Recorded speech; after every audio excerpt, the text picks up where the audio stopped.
বিশ্বকবি রবীন্দ্রনাথ ঠাকুর বলেছিলেন, অন্যকে ভালো হওয়ার উপদেশ দিতেই যাহারা বেশি ব্যস্ত থাকেন তাহারা নিজেরাই অনেক সময় ভালো হওয়ার সুযোগ পান না। আসলে কি তারা সুযোগ পান না, নাকি তারাই সেটি চান না? কেননা বিগত সময়ে আমরা দেখেছি কারণে অকারণে ভিন্ন দল কিংবা মানুষের উপর নির্যাতন, নিপীড়ন, গুমের মতো ঘটনা ঘটতে, একই সাথে বিচার বহির্ভূত হত্যাকাণ্ডের মতো ঘটনাও ঘটতে।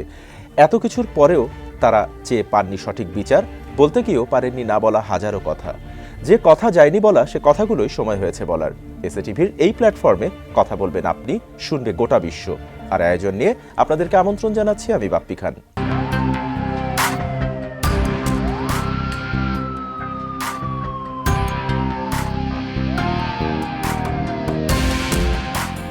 আজ আমাদের সাথে কথা বলার জন্য আমন্ত্রিত অতিথি হিসেবে স্টুডিওতে উপস্থিত রয়েছেন দীর্ঘদিন ধরে গুমের শিকার রাজশাহী জেলা জামাতের সেক্রেটারি মোহাম্মদ গোলাম মর্তুজা। আমরা তার সাথে কথা বলবো, শুনবো তার সাথে ঘটে যাওয়া বিগত দিনে সেই হৃদয় বিতরক ঘটনাগুলো। মোহাম্মদ গোলাম মর্তুজা, আমি শুরুতে এসএটিভির স্টুডিওতে আপনাকে স্বাগত জানাচ্ছি। কেমন আছেন? জি আলহামদুলিল্লাহ, আমি ভালো আছি। আপনাকে ধন্যবাদ। আপনাকেও ধন্যবাদ এত দূর থেকে কষ্ট করে সেই রাজশাহী থেকে কথা বলার জন্য, আমাদের এসএটিভিতে আসার জন্য। আমি আপনার গুম এবং নির্যাতনের বিষয়টি নিয়ে অবশ্যই আলোচনা করব। তার আগে যেটি জানতে চাই যে একটি নতুন বাংলাদেশ গড়ার স্বপ্ন নিয়ে 24 জুলাই আমরা দেখলাম বড় একটি গণ অভ্যুত্থান, এবং সেই গণ অভ্যুত্থানের মাধ্যমে স্বৈরাচারের পতন হলো, এবং এরপর কিন্তু 16 থেকে 17টি মাস ইতিমধ্যে অতিবাহিত হয়ে গেছে। ঠিক কোথায় আছি আমরা এখন? বাংলাদেশ এখন যদি বলেন যে কোন অবস্থানে আছে? জি, আপনাকে ধন্যবাদ আমাকে কথা বলার সুযোগ দেওয়ার জন্য। আমিও একজন জুলাই যোদ্ধা। আমার শরীরে এখনও পুলিশের স্প্রিন্টার লেগে আছে, আমার গালে লেগে আছে এখনও। আমি সম্মুখ সারির যোদ্ধা ছিলাম। যে আশা আকাঙ্ক্ষা নিয়ে আমরা সেই অভ্যুত্থানে অংশগ্রহণ করছিলাম, আমরা চেয়েছিলাম একটি সুন্দর দেশ যেখানে খুন, রাহাজানি, হত্যা, নির্যাতন, টেন্ডারবাজি, চাঁদাবাজি কোনো কিছুই থাকবে না। কিন্তু আজকে 70 বছর পার হয়ে যাচ্ছে, কিন্তু আমরা কিন্তু সেই স্বপ্নটা বাস্তবায়ন দেখছি না। এখন আমরা খুন দেখছি, এখন আমরা হত্যা দেখছি, এখন আমরা চাঁদাবাজিটা দেখছি। আমরা এইরকম একটি দেশ চেয়েছিলাম না। এই কারণে আমরা চাই এই সমস্ত খুন, দুর্নীতি, সমস্ত কিছু মুক্ত একটি বাংলাদেশ। এই কারণে সামনে যে ইলেকশনটা আসছে, আমরা মনে করি সেই ইলেকশনের মাধ্যমে যদি একটি ভালো একটি সরকার আসে, তাহলে সেই সরকার দেশকে ভালোভাবে পরিচালনা করবে, এটাই আমরা আশা করি।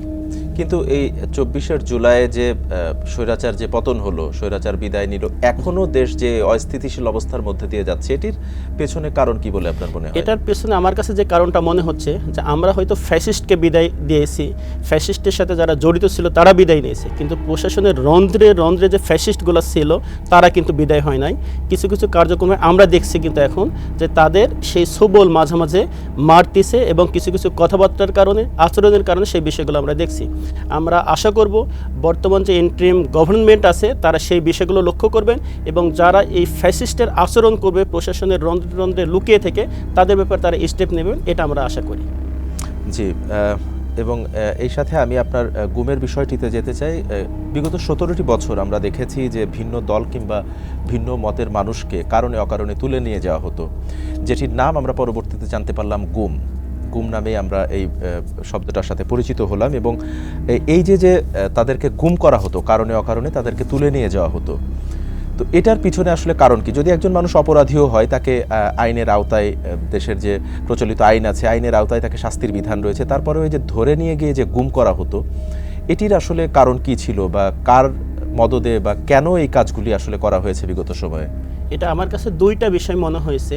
কারণ আমি যেহেতু দীর্ঘদিন 47 দিন গুমের শিকার হয়েছিলাম, আমার সেই গুমের শিকার হওয়ার কারণে আমার কাছে দুইটা বিষয় মনে হয়েছে। একটা হচ্ছে যে ফ্যাসিস্ট আওয়ামী সরকার বিগত সময় ছিল, তাদের ক্ষমতাকে মজবুত করার জন্য, তাদের থ্রেট যেগুলো আছে যাদেরকে মনে করতো, তাদেরকে সরানোর জন্য তারা চেষ্টা করছে। পাশাপাশি আওয়ামী সরকার পার্শ্ববর্তী একটি দেশের সাপোর্ট নিয়ে বা তার সহযোগিতায় তারা এই দেশে থাকতে চেয়েছে, এবং পার্শ্ববর্তী দেশটাও তারাও বাংলাদেশকে তাদের করদ রাজ্য পরিণত করতে চেয়েছে। এবং তারা মনে করছে যে সমস্ত ব্যক্তিরা আমাদের জন্য হুমকি স্বরূপ হবে, তাদেরকে এখান থেকে বিদায় করে দেয়। আমরা মনে করি যে বাংলাদেশ জামাত ইসলামী এবং ইসলামের ছাত্র শিবির এই দেশের ব্যাপারে তারা আপোষহীন ছিল। দেশের স্বাধীনতা সার্বভৌমত্ব রক্ষার জন্য তারা অতন্দ্র প্রহরীর ভূমিকা পালন করছে। সেই ক্ষেত্রে জামাত এবং শিবির সহ দেশপ্রেমিক যারা মানুষ ছিল তাদেরকে হুমকি মনে করত। এই কারণে তাদেরকে গুম করে রেখে তাদের ক্ষমতাকে পোক্ত করা, পাশাপাশি পার্শ্ববর্তী দেশের অবস্থানটা এখানে মজবুত রাখাই কারণ ছিল বলে আমি মনে করি।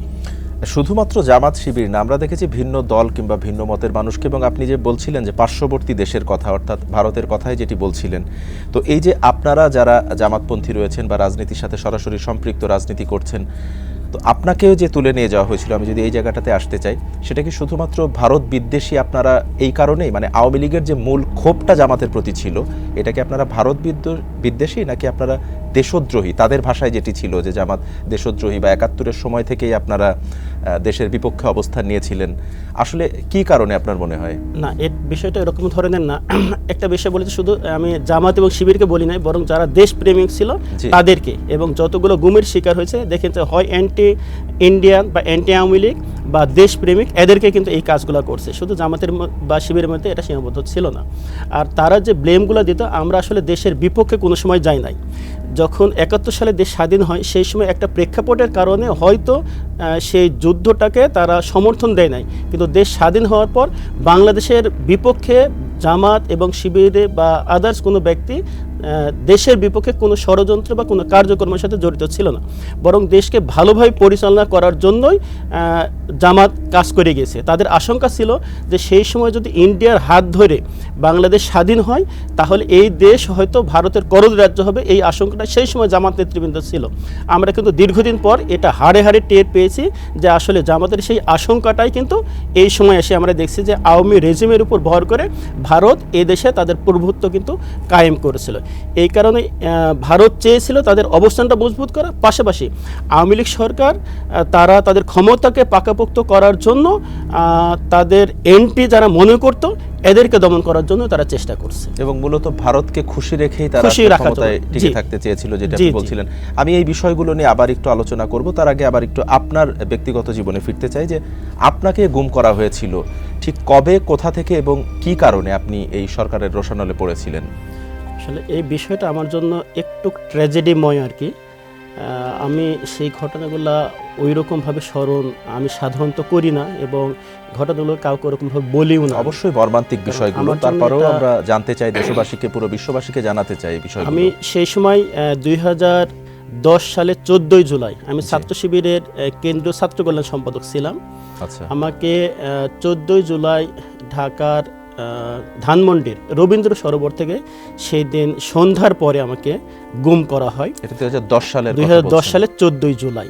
অর্থাৎ আমি একটু ইন্টারাপ্ট করি, যে যখন গুমের এই ট্রেডিশনটা বাংলাদেশে চালু হচ্ছে বা হয়েছে, তখনও আসলে এত মানুষ পরিচিত না। যেমন বিএনপির একজন ওয়ার্ড কাউন্সিলর ছিলেন, আমরা জানি, চৌধুরী আলম, ওই সময়টার কথা বলছেন আপনি? যে সেই সমসাময়িক আর কি। এবং আমার পরে সেই সময় বিএনপির বড় একজন নেতা ইলিয়াস আলী ভাই, তাকে গুম করা হয়েছিল। আবার ছাত্র শিবিরের ওয়ালিউল্লাহ মোকাদ্দাস, তাদেরকে গুম করা হয়েছিল আমার পরে আর কি। আমারটা একেবারে শুরুর দিকেই বলা যায়, যে মানে ট্রেনটা যখন শুরু হয় আর কি। আচ্ছা, রবীন্দ্র সরোবর থেকে আপনাকে আমাকে সেই সময় আমার এক বন্ধুকে আমি ডেকেছিলাম, যে সেই দিন আমি আসলে আগেই একটু বুঝতে পেরেছিলাম যে আমাকে যে কোনো মূল্যে তারা গ্রেপ্তার করবে। এরকম একটা আশঙ্কা থেকে আমার এক ফ্রেন্ডকে ডেকেছিলাম যে তুমি সেখানে আসো, আমি ঢাকা থেকে হয়তো বের হয়ে যাব। আমি হয়তো আমার সমস্ত কিছু ট্র্যাকিং হচ্ছিল, যদিও আমি বুঝছিলাম, কিন্তু তারা যেভাবে হোক আমার টেস্টটা তারা করে ফেলে দেয়। আমি রবীন্দ্র সরোবর থেকে উঠে সবেন্দ্র ফুটপাতে উঠেছি। এই মুহূর্তে একজন খুবই সুন্দর ব্যক্তি টি শার্ট পরে এসে আমাকে হ্যান্ডশেক করে হাত ধরে, মুর্তজা ভাই কেমন আছেন? আমি তার মুখের দিক তাকানোর পরে আমি বুঝতে পারি যে সামথিং রং, ইনি আমাদের কোনো ব্যক্তি না। যখন হাতটা ঝাঁকুন মেরে আমি পিছন থেকে দৌড় দিয়েছি সেই মুহূর্তে, আর পিছনে আমার আরও দুইজন দাঁড়িয়েছিল। তারা তাৎক্ষণিক ধরে ফেলে দেয়, আমার গেঞ্জি ছিল, টি শার্ট ছিল, এটা তুলে মুখটা ঢেকে দেয়। আমি দুইবার চিৎকার করি, চিৎকার করার সময় তারা বলে আমরা র্যাবের লোক, চিৎকার করলে তোকে গুলি করব। এই সময় আমার মুখে মারাত্মকভাবে আহত করে, আমার উপরের ঠোঁটটাও কেটে যায়। এবং এটাও আর একটা নির্মম ঘটনা আর কি। মানে জাস্ট 1 মিনিট হবে সর্বোচ্চ হয়তো আমাকে 1 মিনিটের মধ্যেই পাশে তাদের বড় হাইসের মতো গাড়ি, আমার কাছে বড় গাড়ি মনে হয়েছে, ঢোকায় দেয়। পরে আমরা শুনছি যে আমার যিনি নিতে এসেছিলেন আমাকে, উনি সমস্ত বিষয়গুলো অবলোকন করছিলেন, আমাকে ধরার বিষয়গুলো, গাড়িতে তোলার বিষয়গুলো, এবং আমাকে যখন নিয়ে যায় কিছু দূর তিনি অনুসরণও করছিলেন। কিন্তু যখন তারা বুঝতে পেরে তখন তাদের মানে পার্শ্ববর্তী যে গ্রুপটা ছিল তাকে ধাওয়া করে, তখন সে পালিয়ে যায়। এইরকমভাবে আমি গুমের শিকার হই 47 দিনের জন্য। আচ্ছা, ওইটা র্যাব কর্মকর্তা যার কথা বলছিলেন তার নামটা কি আপনার মনে আছে কিনা? আমি আমার মামলাটা যেহেতু এখন ট্রাইব্যুনালে আছে, সেখানে চার্জশিটটা এখনো দেয় নাই। আমি সেখানে জানিয়েছি এবং আমার মামলায় অলরেডি একজন গ্রেপ্তার আছে, তাকে অ্যারেস্ট দেখানো হয়েছে, যিনি সেই সময় র্যাবের ইন্টেলিজেন্স মিডিয়া উইংয়ের প্রধান ছিলেন, মোহাম্মদ সোহাইল। উনি এখন গ্রেপ্তার আছেন। আচ্ছা, এই যে আপনি বলছিলেন যে আপনাকে যে গুম করা হলো তার আগে থেকে আপনি টের পাচ্ছিলেন যে আপনাকে কেউ ফলো করছে বা কিছু, তো এই বিষয়গুলো আপনার কাছে কখনো সাদৃশ্য হয়েছে, মানে আপনাকে কেউ ফলো করছে কিংবা অনুসরণ করছে, এমন কোনো বিষয় আপনি কখনো নজরে এসেছে আপনার? সেই সময় আসলে জামাতের কেন্দ্রীয় নেতৃবৃন্দ যারা ছিল, আমাদের আমির জামাত মতিউর রহমান নিজামী, দেলার হোসেন সাইদি হুজুর সহ আলী হাসান মোহাম্মদ মুজাহিদ, এরা গ্রেপ্তার হয়েছিল। ছাত্র শিবিরকে তখন বা জামাতকে মিছিল করার মতো কোনো স্পেস দিচ্ছিলেন। যখন মিছিল শুরু হচ্ছে পুলিশ গুলি করে দিচ্ছিল, তখন আমরা চেষ্টা করছিলাম ময়দানে থাকার জন্য। আমার কাছে মনে হয়েছে যে এরকম আন্দোলন সংগ্রাম বা মিছিল যাতে করতে না পারে এটা দমন করতে হবে। কারা কারা এগুলোতে লিড দিচ্ছে বা কোন কোন ব্যক্তিগুলো নেতৃত্ব দিচ্ছে, এরকম ধরনের কোন একটা মানে চিন্তা তাদের হয়তো ছিল। আমরা ফিল করতেছিলাম যে যারা এইগুলোর সাথে আমরা জড়িত আছি হয়তো আমাদেরকে গ্রেপ্তার করবে, আমরাও আশঙ্কা করছিলাম। সর্বশেষ 14 জুলাই আমি সেই দিনই দুপুরে আমি ফাইনাল ইনফরমেশন পাই আমাকে যে কোনো মূল্য গ্রেপ্তার করবে। তখন আমি চিন্তা করছিলাম যে কিছুটা আমি হাইড হয়ে যাব, কিন্তু তার আগে আমাকে সেই দিন ধরে ফেলে। এরপর আপনাকে ধানমন্ডি রবীন্দ্র সরোবরের ওখান থেকে তারা যে মাইক্রোতে উঠালো, এরপরে আপনাকে কোথায় নিয়ে যাওয়া হলো এবং এর পরের যে দুঃসহ স্মৃতিগুলো আছে সেই ঘটনাগুলো আপনার কাছ থেকে একটু জানতে চাই। এটা আসলে মানে আমার জন্য খুবই হৃদয় টাচে এবং হৃদয় বিদারক বিষয়গুলো। আমি বুঝতে পারছি। যখন আমাকে সেখান থেকে নিয়ে আমাকে র্যাব 1 হেডকোয়ার্টার সেখানে নিয়ে গেছিল, তখন বুঝি না, কিন্তু পরবর্তী পর্যায়ে আমি সেটা বুঝছি আর কি। ওই জায়গাতে গাড়ির মধ্যে আপনি কোনো প্রশ্ন করেননি গাড়ির ভিতর আমি কেন ধরা হয়েছে? গাড়িতে ঢোকা মাত্রই আমার চোখটা বেঁধে দেয়, হাতে হ্যান্ডকাপ লাগিয়ে দেয়, পকেটে মানিব্যাগ সব মোবাইল তারা নিয়ে নেয়। নিয়ে নেওয়ার পর কথোপকথনে কিছু বিষয় বুঝছিলাম যে হ্যাঁ সাবজেক্ট ক্লোজ, ডাক্তার রেডি করেন, এরকম ধরনের কিছু সংকেতে কিছু কথাবার্তা বলছে। ওখানে একজনের নামও বলছে, এটা আমি শুনছিলাম সেই সময়। তারপর যখন আমাকে ভিতরে নিয়ে যায়, কার নাম বলেছিল সেটা মনে আছে কিনা? আমার নামটা মনে আছে, কিন্তু এখন এই মুহূর্তে যেহেতু চার্জশিটটা আসে নাই, এই কারণে আমি নামটা ওপেন করতে চাচ্ছি না। আমাকে নিয়ে যাওয়ার পর তাৎক্ষণিক একটা ঘরে ঢোকায় আমাকে বসায় দেয় হিলনা দিয়ে, পেছনে হ্যান্ডকাপ দেওয়া ছিল, চোখ আমার বাঁধা ছিল, কিন্তু ঠোঁট দিয়ে দর করে আমার রক্ত পড়ছিল, উপরে ঠোঁটটা আমার কেটে গিয়েছিল। মানে ওইটা আমার কাছে আরেকটু অমানবিক ছিল আর কি, যে আসলে মানে অ্যানেস্থেশিয়া ছাড়া মানে কোনো সেলাইয়ের কাজ হয় এটা আমার জানা ছিল না। বসা মাত্রই দেখছি একজন ব্যক্তি এসে মাথা আমার শক্ত করে ধরে জাস্ট সুচ ঠোঁটের মধ্যে ঢোকায় দিয়ে গিরি দিয়ে মানে সেলাইটা করে দিল। মানে আমি এত অ্যাস্টনিশড যে এটা আমি বললাম ভাই আপনি কী করতেছেন এগুলো, আমাকে অ্যানেস্থেসিয়া দিন, আমি তো ব্যথা পাচ্ছি এগুলো। আমার কোনো কথাই তারা শুনে নাই, আমার 2টা সেলাই দিয়েছিল ঠোঁটে। মানে আমি গরুর কিছু বিষয়গুলো দেখছিলাম যে গরুকে হয়তো এরকমভাবে তারা কাজ করে না। এরপরেই মানে তাৎক্ষণিক দেখলাম যে আমার পায়ে 2টা ক্লিপ লাগাই দিচ্ছে। তখন আমি বুঝলাম যে হয়তো এখন হয়তো আমাকে কারেন্টে শক দেবে এবং নির্যাতন শুরু করবে। তখন মনে হচ্ছে সামনে কিছু ব্যক্তি বসা ছিল, তারা তাৎক্ষণিক প্রশ্ন করা শুরু করলো, এবং যেগুলো আমাদের জন্য একেবারে অবান্তর প্রশ্ন ছিল। তার ফার্স্ট প্রশ্ন ছিল যে গোটা বাংলাদেশে তোদের যে অ্যামুনিশনগুলো আছে এগুলো বল কোথায় কোথায় আছে, নেতৃবৃন্দকে গ্রেপ্তার করা হয়েছে, কী কী ধ্বংসাত্মক কাজ তোরা করবি এগুলো বল। এগুলো তাৎক্ষণিক আমি রিয়াকশন করছে যে এগুলোর সাথে ছাত্র শিবিরের দূরবর্তী কোনো সম্পর্ক নাই। এমন মুহূর্তে আমার শরীরটা মনে হলো একের ঝাঁকুনি দিয়ে ফুটবলের মতো হয়ে গেল একেবারে। মানে কারেন্টের শকে যে এরকম হয় আর কি, শরীরটা মানে বৃত্তের মতো হয়ে যায়, এই বিষয়টা মানে মানে আমার মানে জানটা মনে হচ্ছে সেই মুহূর্তে বের হয়ে গেছে, এরকম ধরনের অবস্থা। মানে চিৎকার করার মতোই অবস্থা না, মানে আমি কি বলছি আমার স্বাভাবিকতা সেই মুহূর্তে ছিল না। এই অবস্থায় একের উপর এক প্রশ্ন করছে, পাশাপাশি সেই শকটাও দিচ্ছে। যখনই শক দিচ্ছে তখন শরীরটা আমার গোল হয়ে যাচ্ছে মনে হচ্ছে। আর পিছনে আমাকে আমার গেঞ্জি ধরে একজন ছিল আর কি, এক পর্যায়ে বললো তাকে এখানে দিয়ে হবে না, তাকে ভিতরে রুমে নিয়ে যান। তখন আমি আসলে মানে একমাত্র আল্লাহকে ডাকা ছাড়া, আল্লাহর সাহায্য ছাড়া ওই মুহূর্তে কোনো কিছু করার নেই ছিল না আর কি। আমাকে পার্শ্ববর্তী রুমে যখন নিয়ে গেল, নিয়ে যাওয়ার পর আমার জামা খুললো, প্যান্টটা যখন খুলতে আমি খুবই রিকোয়েস্ট করছি যে অন্তত আমার ইজ্জত আবরু যেটা, এটা অন্তত একটু রক্ষা করেন আর কি। কারণ আমার চেঞ্জ হওয়ার পর আমি আমার ইজ্জত আবরু কোনো সময় আমি উন্মুক্ত করি নাই, কিন্তু কোনো কথাই শুনে নাই। আমার চোখে আর একটা কালো কাপড় দিয়ে বেঁধে দিয়ে আমার সমস্ত কিছু, শরীরে কোনো কাপড়ই ছিল না একেবারে। এই মুহূর্তেই 2 হাত আমার বেঁধে দিল, হাতের আমার এখনও চিহ্নগুলো আছে, ঝোলানোর কারণে আমার চামড়াগুলোও ছিলে গিয়েছিলো সেই সময়। দিয়ে একটা কপি কলের মতো কিসে হাতটা আমার বেঁধে দিল, আস্তে আস্তে হাতটা আমার মানে শূন্য উঠে গেল, শরীরটা শূন্য উঠে গেল। এই সময় আরও 2টা ক্লিপ আমার গোপন অঙ্গে অন্ডকোষ এবং পেনিসে লাগিয়ে দিল। দেওয়ার পর তখন আমি চিন্তা করলাম যে এই মুহূর্তে আসলে মানে তারা মেরেও ফেলাবে না, কিন্তু আমাকে মারাত্মক নির্যাতন করবে। এরপরে মনে হলো যে সামনে থেকে কথা আমি শুনতে পাচ্ছিলাম। আমার মোবাইলের কথোপকথনগুলো তারা তখন একের পর এক বলতে শুরু করলো। এই কথার অর্থটা কি, তুই মিরপুর গিয়েছিস কিনা, অমুক জায়গায় গিয়েছিস কিনা। যখন এই বিষয়গুলো আমি বলছি না, এগুলো আমাদের স্বাভাবিক প্রোগ্রাম ছিল, সেই প্রোগ্রামগুলোই করছি। অর্থাৎ আপনার ফোন ট্র্যাক করে তারা আসলে এগুলো সবকিছুই। জি, আমরা এই জায়গা থেকে আবার আসবো এবং এই জায়গা থেকে আমার আরো কিছু প্রশ্ন রয়েছে। তার আগে আমাদের সময় হয়েছে একটি বিরতিতে যাবার। দর্শক, কথা বলার এ পর্যায়ে আমাদের সময় হয়েছে একটি বিরতি নেবার। কোথাও যাবেন না, থাকুন আমাদের সাথে, ফিরছি খুব শীঘ্রই ছোট্ট একটি বিরতির পরেই।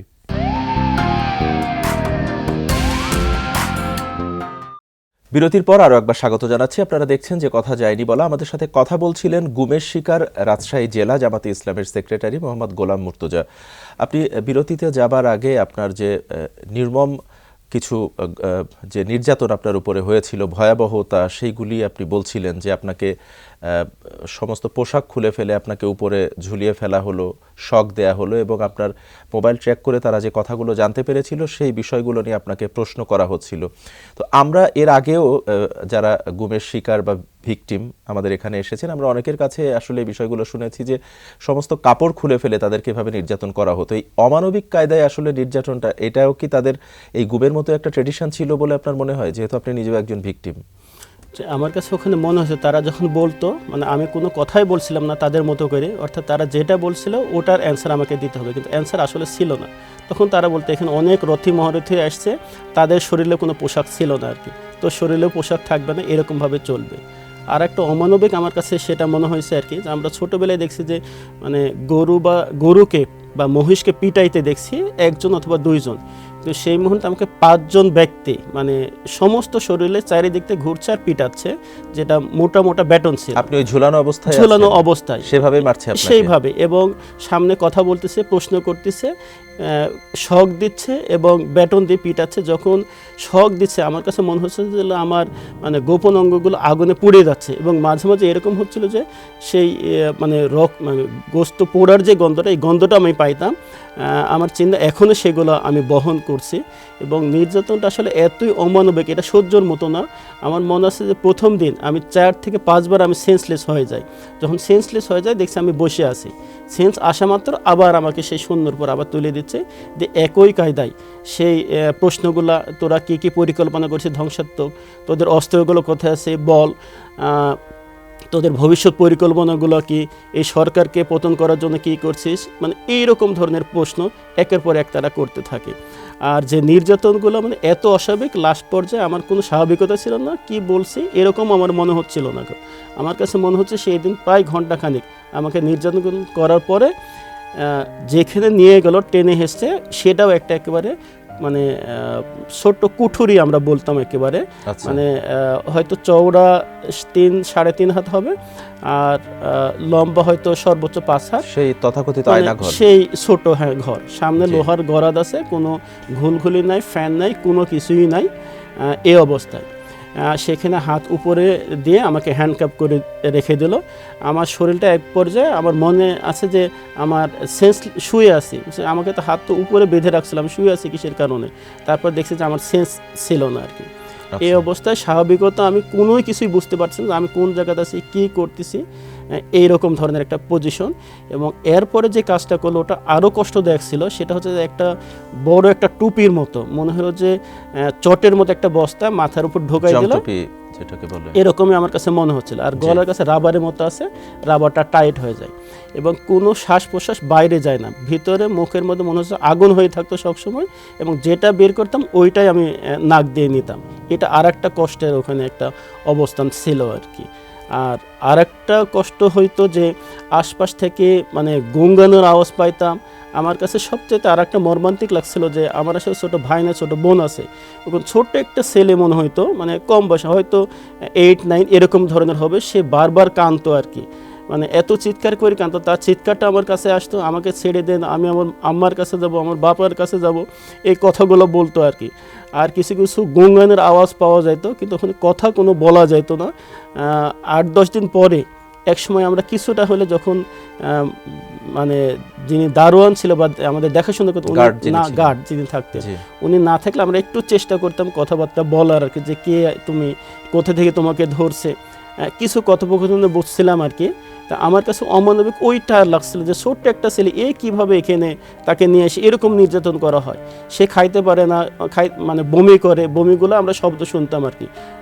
আর ওখানে এটা আর একটা যে খাবার যতটুকু দেওয়া হইতো, এটা যদি না খাইতো তাহলে আবার তাকে নির্যাতন করা হইতো, মানে খাইলে বমি হয়ে যায় কিন্তু তারপরে তাকে খাইতে হবে। কিন্তু এটাও ছিল একেবারে যৎসামান্য। আমার মনে আছে যে আমার যে 47 দিন রাখছিল, আমাকে যখন ধরে তখন আমার ওজন ছিল 47 কেজি, কিন্তু আমাকে 30শে আগস্ট যখন রাজশাহীতে আমাকে ওপেন করা হয়, সেই সময় আমাকে যখন মাপে তখন আমার ওজন হচ্ছে 58 কেজি। 75 কেজি থেকে 58 কেজি আমার ওজনটা হয়ে গেছে। 75 ছিল যখন গ্রেপ্তার করে। আর এই 47 দিনে আমার ওজনটা 58 কেজিতে চলে আসছিল। দাড়ি মুখ সবগুলা বড় হয়ে গেছে, হাতের নখগুলো বড় হয়ে গেছে, মুখ দিয়ে যে দুর্গন্ধ আমারই বের হইতো, আমারই কষ্ট লাগতো, কারণ ওখানে ব্রাশ করার কোনো কিছুই ছিল না। বাথরুমে যেটা ছিল শুধু একটা হুইল সাবান থাকতো, আর কিছুই না। যদিও গোসল করার জন্য সেরকম সময় দিত না, পরিষ্কার পরিচ্ছন্নতা তথই বস, এই অবস্থা। একদম অমানবিক কায়দায় যে নির্যাতন। আপনি কি ওখানে ধর্মকর্ম বা নামাজ কালাম কি পড়তে পারতেন কিনা, সেই সুযোগ ছিল কিনা? মানে শুরুতে তো শুধু শুয়ে থেকে ইশারাতে আমরা পড়তাম। নামাজের সময় হলে বিশেষ করে প্রথম দিকে আমি আজানের শব্দটা পাইতাম, আর একটা বিমান উড্ডয়নের আমার শব্দটা আমাদের কানে আসতো। তা আজানের শব্দ শুনে আমরা নামাজের জন্য বলতাম। তখন কিছু কিছু গার্ড আমাদেরকে ওযু করার জন্য সুযোগ দিত, কিছু কিছু গার্ড বলতো তোরা তায়াম্মুম করে নামাজ পড়, এরকম ধরনের বলতো। দেখেছি যে আমাকে উপরে হাত দিয়ে হ্যান্ডকাপ দিয়ে গরাদের সাথে রাখছে, ওরকমভাবে আমরা ইশারাতে নামাজ পড়ছি। কিছু কিছু গার্ড হয়তো তখন হাতটা ছেড়ে মানে খুলে দিত, তখন হয়তো বসে থেকে নামাজ পড়তাম। এরকম ধরনেরভাবে আমাদের ইবাদত তখন করার চেষ্টা করছি। আচ্ছা, এই যে 47 দিনের কথা যে বললেন, আপনাকে যেই সময়টা তুলে নিয়ে যাওয়া হয়েছিল অর্থাৎ গুম করা হয়েছিল, সেই সময়টা আসলে আপনি যেই সময়টার কথা বলছেন 2010 সালের সেই সময়টা, ওই সময়টা আসলে গুম শব্দটার সাথে আসলে এভাবে কেউ এতটা পরিচিত না। তো আপনার পরিবারে তখন কে কে ছিল এবং তাদের অবস্থাটা তখন কি ছিল, কি অবস্থার ভেতর দিয়ে তারা গেছে তখন? আমরা 6 ভাই 1 বোন আমরা ছিলাম, এখন আছে 6 ভাই 1 বোন। আব্বা বেঁচে ছিলেন, আম্মাও বেঁচে ছিলেন। তখন আমার বড় ভাই পুলিশের ইন্সপেক্টর ছিলেন। একসময় আমার বড় ভাই র্যাবের চাকরি করছেন, ঢাকা মোহাম্মদপুরেও ছিলেন। তারপর সেই সময় সম্ভবত পুলিশের আইজিপি ছিলেন নূর মোহাম্মদ। আমার আব্বা দাঁড়ে দাঁড়ে ঘুরছে, সাংবাদিক সম্মেলন করেছে, পুলিশের আইজিপির কাছে সবার কাছে গিয়েছে, কিন্তু সবাই অস্বীকার করছে। হাইকোর্টে রিট করা হয়েছে, সেই সময় আমার অ্যাডভোকেট ছিলেন অ্যাডভোকেট তাজুল ইসলাম, তিনি হাইকোর্টে রিট করছিলেন। সে রিটে মানে আমাকে কেন উপস্থিত করা হবে না সেই নির্দেশনাটাও দেওয়া হয়েছিল। এটা মানে অলৌকিক একটা বিষয় একটু ছিল যে আমাকে যখন ধরে নিয়ে যাওয়ার পর ওখানে রাখছে, আমার পরবর্তীতে আমার যিনি সেই দিন আমার প্রত্যক্ষদর্শী ছিলেন ওই ব্যক্তিকেও গ্রেপ্তার করেছিল 3 দিন পরে। আমাকে যে কুমের সদৃশ রুমে রাখছিল আমার অপোজিটে তাকে রাখছে। আমাদের অনেক সময় চোখ বাঁধা থেকে উপর নিচ করে একটু সামনে দেখার আমরা চেষ্টা করতাম। বিকেল টাইম দেখছি যে তার নাম ছিল আবদুল্লাহ জাহিদ বিন সাবিত, সে আমার সামনে দাঁড়ায় আছে। তো ওদেরকে 2 দিন রেখেই ওপেন করেছিল মিডিয়া ট্রায়ালের মাধ্যমে। সে বাইরে গিয়ে বলে দিয়েছিল যে আমি মুর্তজা ভাইকে দেখছি। এটা সেই সময় আমার দেশ পত্রিকা সহ সংগ্রামে বেশ কিছু পত্রিকা এসেছিল, এবং এই নিউজের উপর বেসিস করে যখন রিড করেছিল হাইকোর্ট থেকে তখন নির্দেশনা দিয়েছিল যে তাকে কেন উপস্থিত করানো হবে না। আর বাড়িতে সেই সময় আব্বা ভাই সবাই চেষ্টা করছে। আর আমার জন্য সবচেয়ে কষ্ট দেখছিল যে আমার ইসলাম আন্দোলনের পথে আসা, ইসলাম আন্দোলন এগিয়ে যাওয়ার ক্ষেত্রে আব্বা সবচাইতে বেশি উৎসাহ দিয়েছে। কিন্তু আমার জন্য সবচেয়ে দুঃখজনক বিষয় যে 30শে আগস্ট যেদিন আমাকে ওপেন করে আমার আব্বা আমাকে দেখতে আসছিল। তখন আব্বাকে আমি সালাম দিয়ে বললাম, আব্বা কেমন আছেন? সে বেটা আমি খুব ভালো আছি, আমার সমস্ত অসুখ ভালো হয়ে গেছে, আমার কোনো আর সমস্যা নাই। অবশ্য 3 দিন পরে যখন রাজশাহী জেলে আমি আছি, আমার প্যারোলে মুক্তির জন্য একটা অর্ডার আসছে। তখন আমি শুনলাম যে আমার জন্য হয়তো কঠিন একটি মুহূর্ত আসছে। বাইরে এসে যখন আমি জিজ্ঞেস করলাম আসলে ঘটনাটা কি, তোমার আব্বা মারা গেছে।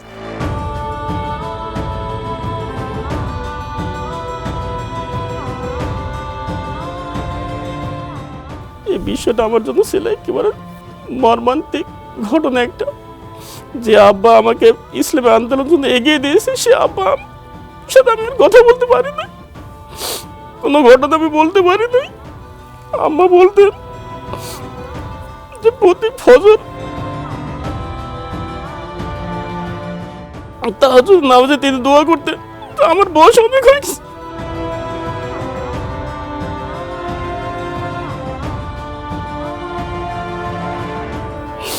আমার ছোট ছেলে সে ইসলাম আন্দোলন দেখতে আসে। রাব্বুল আলামিন আমার জীবনের বিনিময়ে হলো আমার ছেলেকে তুমি বের করে দিও, এই দোয়াটা করতেন খালি। আম্মা এই ঘটনাগুলো বলতেন প্রতিনিয়ত। আব্বাকে শুধু দেখলাম, কথা সেদিন বলতে পারে না, 1 মিনিটের জন্য আমাকে সাক্ষাতের ব্যবস্থা করেছে, কিন্তু 3 দিন পরে আব্বা ইন্তেকাল করেছে। প্যারোলে এসে আমি যাবে, এবং প্যারোলে আপনার যাবেন সৌভাগ্য হয়নি। না, তারপর কথা বলার সৌভাগ্য হয়নি। আসলে আপনার যা ক্ষতি হয়েছে, আপনার পরিবারের উপর দিয়ে যা গেছে এবং আপনি যা কিছু হারিয়েছেন, সেটা একমাত্র আপনি ছাড়া, আপনার জায়গাতে ছাড়া অন্য কারোর পক্ষে আসলে বোঝাটা সম্ভব না। যদিও আমি আপনার আবেগের জায়গাটা বুঝতে পারছি। তো এই যে আপনার যে পরিবারের যে ক্ষতিটা হলো, আপনার বাবার সাথে আপনার শেষ দেখাটাও হলো না, এই আপনাকে গ্রেফতার, গুম করা, এই সব কিছুর পেছনে মূল সংশ্লিষ্টতা কি জামাত, নাকি রাষ্ট্রদ্রোহী কোনো কাজ বা কোনো কর্মকাণ্ডের সাথে আপনি জড়িত ছিলেন বিগত সময়? মানে তারা আসলে কোন বিষয়টাকে বেশি ফোকাস করেছিল তখন? একটি বিষয় আপনাকে বলি যে আমি আমাদের পারিবারিকভাবে আমরা জামাত শিবিরের সাথে জড়িত। আমি ছোটোবেলা থেকে শিবির করি। আব্বা আমাদের উপজেলা দায়িত্বশীল ছিলেন, নেতা ছিলেন। আমি রাজশাহী মহানগরী শিবিরের সভাপতি ছিলাম 2008 সালে। সেখান থেকে আমি কেন্দ্রে আসছি। কেন্দ্রে আসার আগ পর্যন্ত আমার নামে একটা মামলা ছিল না। তাহলে যে ব্যক্তির নামে একটা মামলা থাকে না, সে ব্যক্তি কীভাবে রাষ্ট্রদ্রোহী হয়? একমাত্র শিবির করার অপরাধ, এবং আমরা মনের ভিতর একটা লালন করি যে বাংলাদেশের যারা শত্রু তাদের আমরা এন্টি। আর বাংলাদেশের চতুষ্পাশে যেহেতু ইন্ডিয়া আছে, ইন্ডিয়ার ব্যাপারে আমাদের সুধারণা আগেও ছিল না, এখনও নয়। আমরা মনে করি এই ইসলামী আন্দোলন করার জন্য, দেশপ্রেমিক হওয়ার কারণে এবং পার্শ্ববর্তী দেশের ব্যাপারে আমাদের দৃষ্টিভঙ্গিটা নেগেটিভ হওয়ার কারণেই আমাদেরকে তারা শত্রু মনে করছে। এটা ছাড়া দেশদ্রোহিতামূলক আমাদের কোনো কার্যক্রম অতীতেও ঘটে নাই, এখনও আমরা করি না, আমাদের কোনো প্রমাণও তারা দেখাইতে পারবে না। কারণ আমার নামে কোনো মামলা ছিল না, গ্রেপ্তার, গুম করার আগ মুহূর্ত পর্যন্ত। শুধু জামাত শিবিরই নয়, আমরা বিগত সময়গুলোতে দেখেছি যে দাড়ি টুপিওয়ালা লোকজন যারা ছিল বা যারা একটু ধর্মভীরু লোকজন ছিল, তাদেরকেও বিভিন্ন সময় অনেক রোষানলে পড়তে হয়েছে। তাদেরকে জঙ্গি মামলা দেয়া হয়েছে, জামাত শিবিরের ট্যাগ লাগানো হয়েছে, যদিও সে রাজনীতির সাথে কখনোই যুক্ত নেই, এমন ব্যক্তিও আমরা দেখেছি। তো এর পেছনেও আসলে কারণটা কি ছিল? এই একটা কারণ যেটা পার্শ্ববর্তী দেশকেই কি শুধু খুশি করা আপনার মনে হয় নাকি? এটা তো একটা পার্ট আছে আর কি খুশি। পাশাপাশি আওয়ামী লীগের কিছু কার্যক্রম ছিল যেগুলো হচ্ছে একেবারে ইসলাম বিরোধী বা ইসলামের সাথে সাংঘর্ষশীল, বা ইসলামের মৌলিক কিছু দৃষ্টিভঙ্গির সাথে তাদের দৃষ্টিভঙ্গি সাংঘর্ষশীল। এখন যারা আসলে ইসলামী আন্দোলন করে বা কোরআন হাদিস পরকালে বিশ্বাস করে, এরা এই বিষয়গুলো মানতে পারে নাই। আদার্স যে আপনি ইসলামী আন্দোলন বললেন বা দাড়ি টুপি যারা আছে বা ইসলাম ধর্মভীরু যারা মানুষ আছে, এরা কিন্তু ওই কাজগুলোকে সাপোর্ট দেয় নাই। না দেওয়ার কারণে তারা ফিল করছে যে এরাও আমাদেরকে শত্রু, এদেরকেও মানে হটাইতে হবে। এবং দুঃখজনক একটি বিষয় যে আমাকে যখন মানে গুম করাকালীন এটাও একটা প্রশ্ন ছিল, একের পর এক যখন আমাকে সে অস্ত্র বিষয়গুলো জিজ্ঞাসা করছিল, পরিকল্পনার বিষয়গুলো, যে কোনো মতে সেগুলো যখন বের করতে পারছে না, তখন আমাকে বলছে ঠিক আছে তুই শুধু বল যে এই অমুক অমুক ব্যক্তির সাথে আমার মিটিং করার একটা কথা ছিল, জাস্ট এটা বললেই আমরা তোকে ছেড়ে দেবো আর কি। তখন সেই সমস্ত জঙ্গি বিষয়গুলোকে সংশ্লিষ্ট করার জন্য আমাকে খুবই চেষ্টা করছে।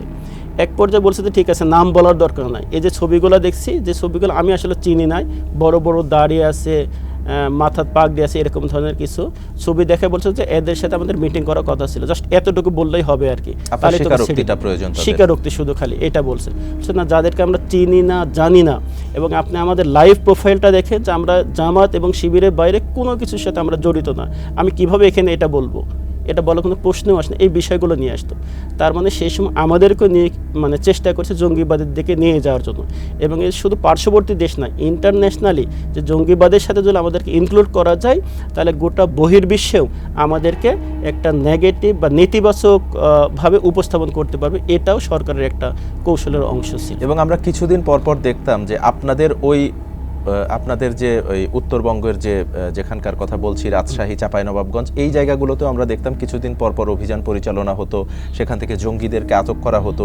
বাংলাদেশে এই যে হঠাৎ এত জঙ্গিবাদের উত্থান, এবং আমরা কিন্তু বিগত এই 16-17 মাস আমরা কিন্তু এরকম জঙ্গির কোনো উত্থান বা কোনো ঘটনা আমাদের চোখে পড়ে নাই। তো এই বিষয়টিও আমরা আলোচনা করব, আপনার কাছ থেকে উত্তর জানবো। তার আগে আমাদের সময় হয়েছে আরও একটি বিরতিতে যাবার, বিরতির পরে এসে আমি আপনার থেকে কথাগুলো জানবো।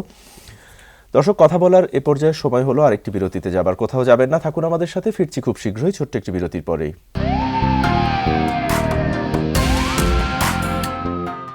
বিরতির পর আরও একবার স্বাগত জানাচ্ছি। আপনারা দেখছেন যে কথা যায়নি বলা। আমাদের সাথে কথা বলছিলেন মোহাম্মদ গোলাম মুর্তুজা।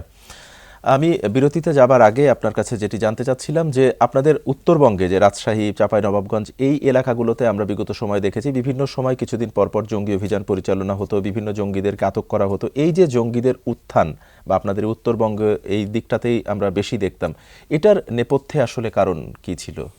এগুলো ধরেন জুলাই বিপ্লবের পরে যে 17টি মাস পার হয়ে গেল, আপনারা যেহেতু সাংবাদিক বা আপনারাও দেখছেন আর কি, যে এরকম কোনো ঘটনা ঘটে নাই বা নাই।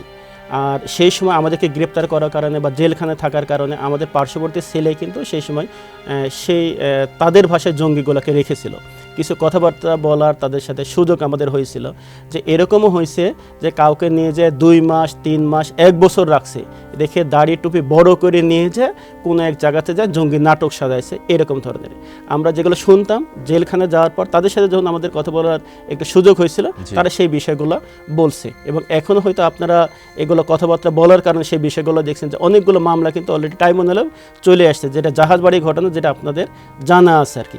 এই সবগুলো সরকারের পরিকল্পিতভাবে দেশকে জঙ্গিবাদের ওই দিকে নিয়ে যাওয়ার জন্য বা দেশকে একটি আন্তর্জাতিকভাবে মানুষের সামনে খারাপভাবে উপস্থাপন করা, যে না তারাই হচ্ছে দেশকে ভালোভাবে চলাচ্ছে, এটা দেখানোর চিন্তা করেই সেই ইন্ডিয়া সহ তাদের কথাগুলা, তাদের অবস্থানগুলা মানুষের সামনে উপস্থাপন করা, বিশ্বের সামনে উপস্থাপন করা যে এরা আসলে জঙ্গিবাদ, এদেরকে আমাদেরকে দমন করতে হবে, এবং দমনের যে কাজগুলো করছি এগুলো হচ্ছে সবগুলো আমরা ঠিক করতেছি। এগুলো যদি না করে তাহলে এই জঙ্গিবাদটা আদার্স দেশেও মানে প্রোভাইড হইতে পারে, এই চিন্তা করে এই কাজগুলো করছে। আসলে এগুলা মানুষ কেউ জঙ্গি ছিল না সেই সময়, যাদেরকে এই কাজগুলো করছে মূলত দীর্ঘদিন কোনো এক জায়গাতে রেখে বুঝায় পড়ে কথা বলে যে উপস্থাপন করছে এবং জঙ্গির নাটকগুলো সাজাইছে। আচ্ছা, অর্থাৎ এটা পুরোটাই আসলে নাটক ছিল, টোটালি নাটক ছিল আমাদের কাছে মনে এবং সাধারণ মানুষদেরকে ধরে নিয়ে গিয়ে আসলে এরকম জঙ্গি ট্যাগ লাগানো হয়েছে। আপনার বিষয়টাতে আবার একটু আসতে চাই যে আপনাকে 47 দিন গুম রাখা হলো, অমানবিক নির্যাতন আপনার উপরে করা হয়েছে, যেগুলোর ভয়াবহ বর্ণনা আপনি ইতিমধ্যে দিয়েছেন।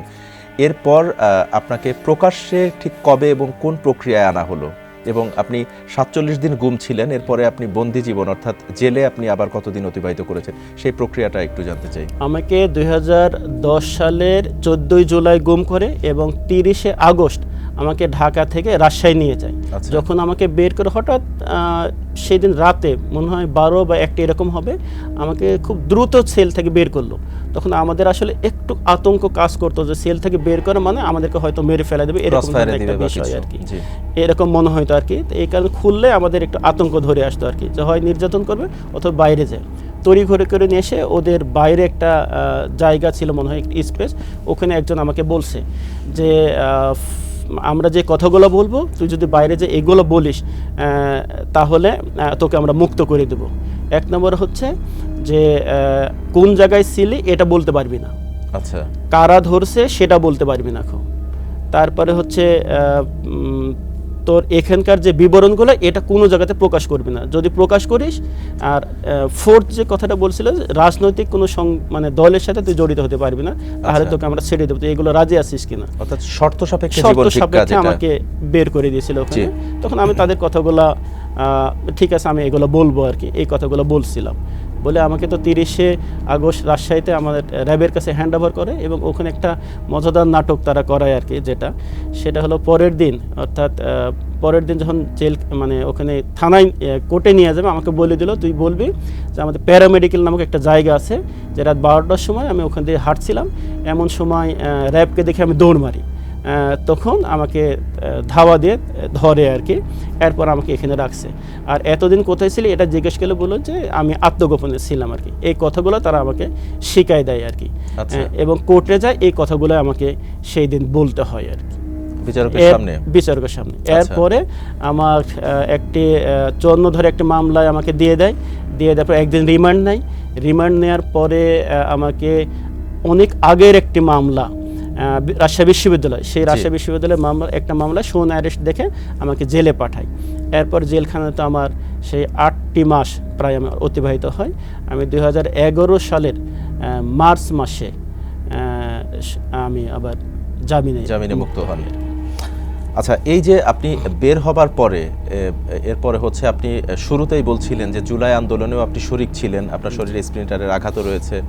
তো এই যে স্বৈরাচার পতন হলো, 16-17টি মাস অতিবাহিত হলো, এই সময়ের মধ্যে আপনি এই যে আপনার গুম এবং এই যে ভয়াবহ বর্ণনাগুলো দিলেন আপনার জীবনের, এই বিষয়ে কি পদক্ষেপ নিয়েছেন বা কোনো মামলা করেছেন কিনা? জি, এটা আমি শুরুতে যখন গুম কমিশন একটা গঠন করা হয় এবং তারা যখন একটি মানে পরিপত্র জারি করে, প্রথম দিকে আমি সেখানে আমার এই বর্ণনাগুলো সেখান থেকে অভিযোগ দায়ের করি, এবং আমি ট্রাইব্যুনালে গিয়েছিলাম, সেখানে ট্রাইব্যুনালে গিয়ে আমি মামলা দায়ের করে আমার টোটাল বিবরণ সহ, এবং আমার সাক্ষ্য গ্রহণও তারা নেয় আর কি, ডিটেলস বিবরণও নেয়। আমার পেপার পত্রিকায় সেই সময় যেগুলো কাটিং ছিল সেগুলো তারা সংগ্রহ করে নেয়, এবং তারা আশ্বস্ত করে যে এটা তারা ন্যায় বিচারের জন্য তারা চেষ্টা করবে, এবং ট্রাইব্যুনালে মামলাটা চলমান আছে। এবং আপনারা জানেন যে আমার সেই মামলায় সেই 2010 সালে যিনি র্যাবের মিডিয়া উইংয়ের প্রধান ছিল মোহাম্মদ সোহাইল, উনি গ্রেপ্তার আছেন, এবং আমি আশা করব যে আরও যাদেরকে আমি চিনছি বা নাম জানছি তাদের নামগুলো আমি সেখানে প্রোভাইড করছি বলেছি, আমি আশা করব যে তাদেরকেও গ্রেপ্তারের আওতায় নিয়ে আসবে। এই যে আপনি যে র্যাব কর্মকর্তার নাম বললেন, আমরা জানি একদম আপার থেকে শুরু করে একদম টপ টু বটম অনেকেই রয়েছেন, একদম সরকারের নীতি নির্ধারক পর্যায়ে যারা ছিলেন তাদের নির্দেশে এই কাজগুলি করা হতো, যেগুলো আপনি ভিকটিম হিসেবে অবশ্যই ভালো জানেন। তো এই যে আপনি মামলা দায়ের করেছেন, পদক্ষেপ নিয়েছেন, একদম উপর মহল থেকে একদম নিচ পর্যন্ত যারা এর সাথে জড়িত, আপনি একজন ভিকটিম, আপনি নির্যাতনের শিকার হয়েছেন, আপনি জানেন আপনার উপর দিয়ে কী গেছে, আপনার পরিবার কিসের ভিতর দিয়ে গেছে, একজন ভিকটিম হিসেবে আপনি তাদের কেমন শাস্তি প্রত্যাশা করেন? জি, আপনাকে ধন্যবাদ। আমি যেটা কামনা করি যে একটি স্বাধীন সার্বভৌম দেশে এরকম মানে নেতিবাচক কোনো সংস্কৃতি, গুমের কোনো সংস্কৃতি যাতে না আসে, এই কারণে এই কার্যক্রমের সাথে যারা জড়িত ছিল তাদের দৃষ্টান্তমূলক শাস্তি অবশ্যই হইতে হবে, এবং আমরা কামনা করি, এবং সর্বোচ্চ যে শাস্তিটা সেই শাস্তিটা দেওয়া দরকার, যাতে ভবিষ্যতে কোনো সরকার যে সরকারি ক্ষমতায় আসুক না কেন তাদের ক্ষমতাকে পাকাপোক্ত করার জন্য যেন বিরোধী মত বা বিরোধী দল বা তাদের জন্য ক্ষতিকর মনে করে তাদের উপর যেন এরকম আইন বহির্ভূতভাবে কোনো নির্যাতন নিষ্পেষণ না চালায়, এই সংস্কৃতি যাতে না আসে, এর জন্য দৃষ্টান্তমূলক শাস্তি আমি দাবি করি। পাশাপাশি এরকম কার্যক্রমের সাথে যেন কোনো অসাধু কর্মকর্তা যে পর্যায়ের হোক না কেন সেও যেন করতে না পারে, এই কারণে সংশ্লিষ্ট বিভাগেরও কিছু নিয়ম থাকা দরকার, নীতিমালা থাকা দরকার, যারা ইচ্ছা করলেও পার্শিয়ালভাবে যেন এই কাজগুলো না করতে পারে। আমরা বিগত সরকারের সময়ে দেখেছি যে আপনাদের জামাতের যারা শীর্ষ নেতা ছিলেন, আন্তর্জাতিক অপরাধ ট্রাইব্যুনালে তাদের সাজা হয়েছে, ফাঁসি কার্যকর করা হয়েছে, এবং তাদের যে অপরাধ সেটি হচ্ছে যুদ্ধ অপরাধী হিসেবে তাদেরকে চিহ্নিত করা হয়েছে এবং তাদের ফাঁসির রায় কার্যকর করা হয়েছে। তখনও কিন্তু আমরা জামাতকে অনেকটাই নিশ্চুপ থাকতে দেখেছি, উল্লেখযোগ্য তেমন আমরা কোনো পদক্ষেপ নিতে দেখিনি। এরপর আওয়ামী সরকারের সময় আমরা দেখলাম জামাতের রাজনীতি নিষিদ্ধ করা হলো, জামাতকে নিষিদ্ধকরণ, তখনও আমরা আপনাদেরকে মোটামুটি নিশ্চুপ থাকতেই দেখেছি। তো এই যে আপনাদেরকে যে যুদ্ধ অপরাধী বলা হয় বা আপনারা হচ্ছে দেশ স্বাধীন চাননি, তো আপনারা এই বিষয়গুলোতে যে চুপ ছিলেন, আমরা কি আসলে ধরে নিব এটারই মৌনসম্মতি, এজন্যই কি আপনারা চুপ ছিলেন? না, আপনার এই কথাটা হয়তো মানে সত্য নয়, এই কারণে যে আপনি দেখছেন যে তথাকথিত যুদ্ধপরাধী মামলা যাদেরকে গ্রেপ্তার করেছিল সর্বোচ্চ শাস্তি দিয়েছে। জি। আপনার মনে থাকার কথা এবং গোটা দেশের মানুষ জানছে, যখন সাইদে হুজুরের মামলায় তাকে রায় দেয় সেই সময় 2 দিনের ব্যবধানে গোটা বাংলাদেশে প্রায় 2 শতাধিক ব্যক্তি শাহাদত বরণ করছে।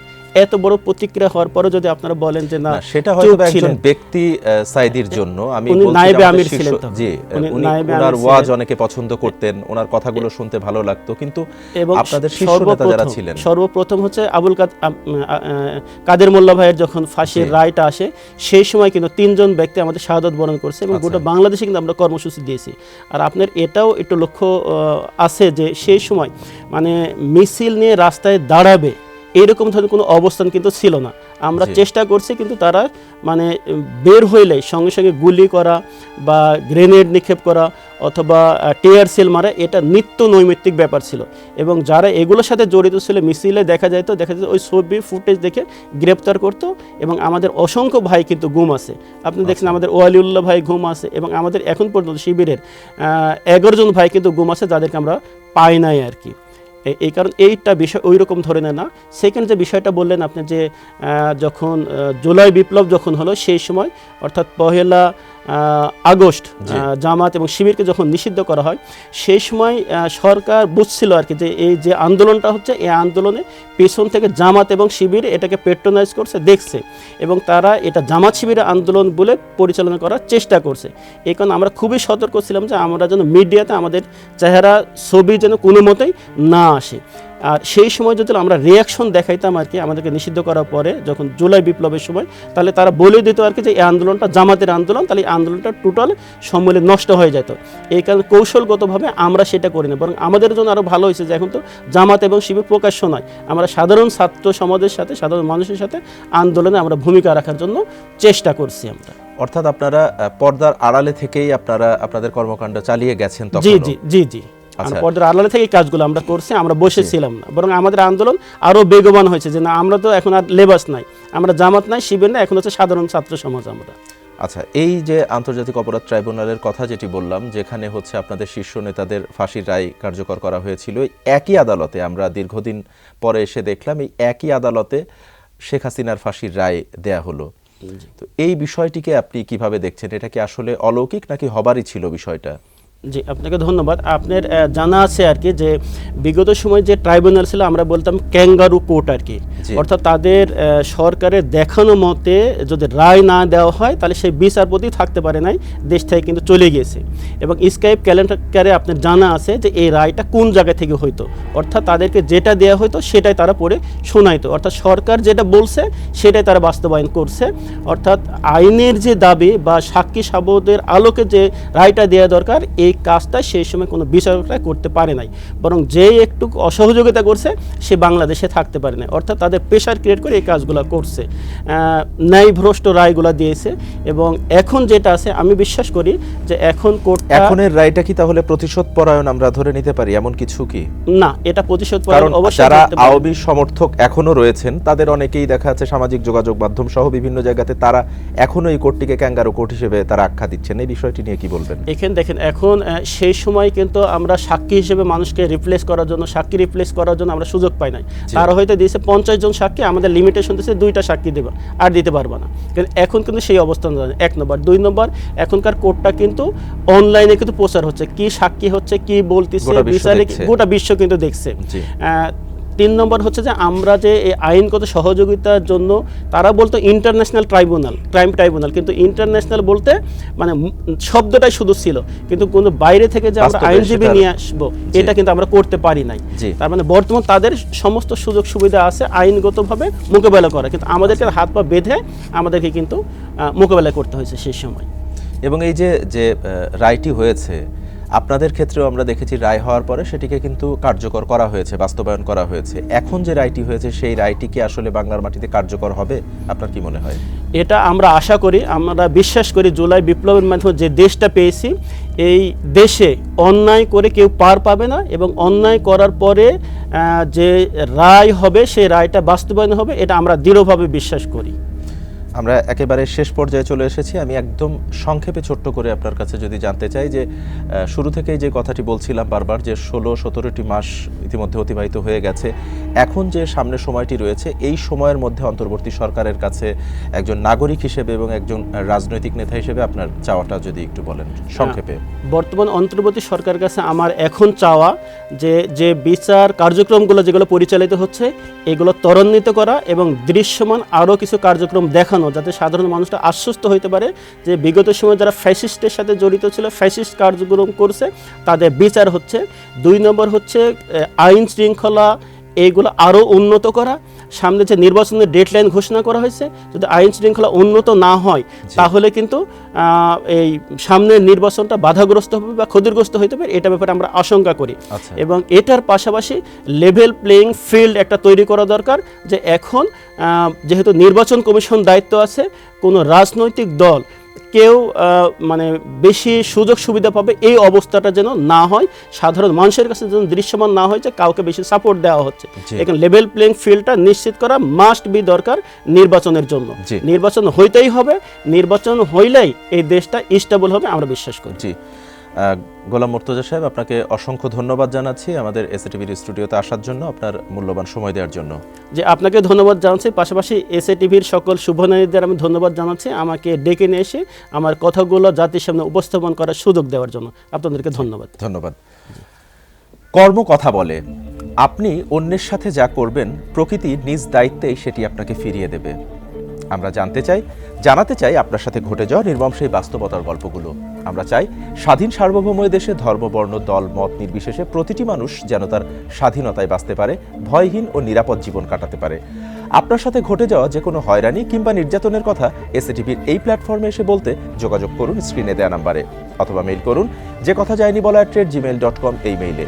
আজ বিদায় নিচ্ছি, কিন্তু ফিরছি আগামী বুধবার ঠিক রাত 9টায় নতুন কোনো অতিথি নিয়ে, বলতে না পারা আরও নতুন কিছু কথা নিয়ে। সে পর্যন্ত সবাই সুস্থ থাকুন, নিরাপদে থাকুন, আর বরাবরের মতোই থাকুন এসএটিভির সাথে। আল্লাহ হাফেজ।